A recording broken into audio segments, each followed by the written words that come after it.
The moment Nnamdi Kanu denies involvement in violence during EndSars protests in Lagos, my people, things are really heating up in court. Nnamdi Kanu legal team no one, give any space for anybody for intimidation.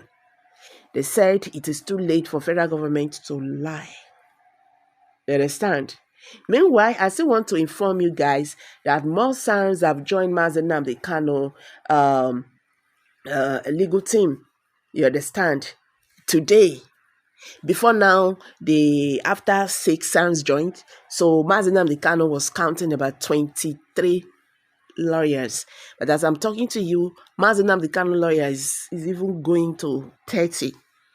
These people just join voluntarily. You understand? So this is a kind of, we know that we have the knowledge of the law. There is no need turning it upside down just to suit you. So back to the matter when they ground.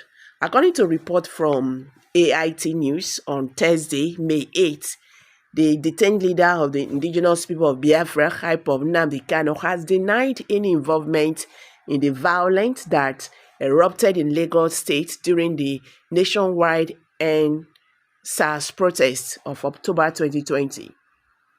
Nnamdi Kanu made this assumption in a video recording presented by the prosecution during the ongoing trial in Abuja. In the footage, which captured an interview between Kanu and the prosecution witness identified as Mr. Bibi, the IPOB leader acknowledged that he made multiple broadcasts during the period of the EndSars protest. He also confirmed that he is the head of both IPOB and his security wing, the Eastern Security Network, ESN. However, Kanu insisted that the violent incidents in Lagos, including attacks on security personnel and public infrastructure, had no connection to him or the IPOB movement. Lagos is not a Biafran territory, he stated in the interview, distancing himself and the group from unrest in the southwest region. Kanu emphasized IPOB's commitment to non-violence, stating that any attempt to link the group to attack or civil disturbances during the protest was a misrepresentation of his words, and the group's principles.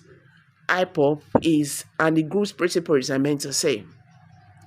a peaceful organization. Your interpretation of my messages is entirely different from what I intended, he said. When asked about the reported deaths of police officers during the protest, Kanu expressed uncertainty. I have no knowledge of what happened to any police officers. That is not something I can speak to, he said.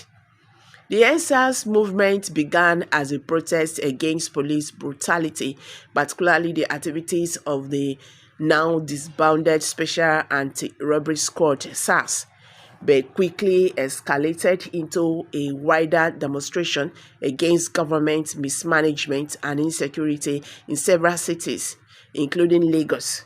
The protest turned violent, leading to loss of lives and destruction of properties.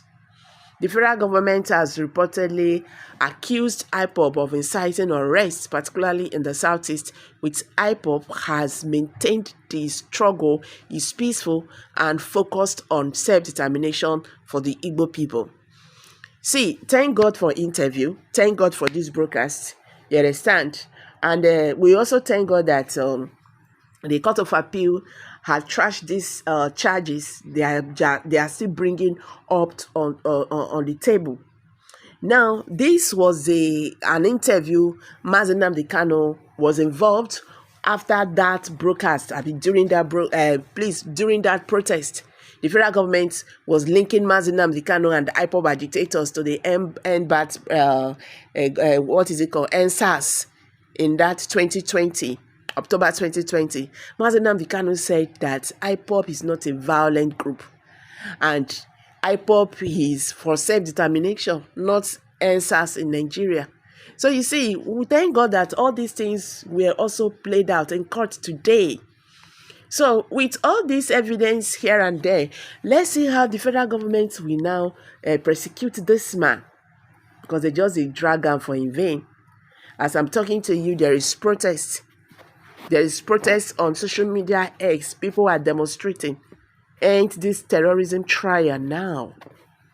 So guys, we keep you posted. I'm dropping it here. Kindly drop your comment below the comment section. Don't forget to give us a thumbs up. Share this video. Let it go viral.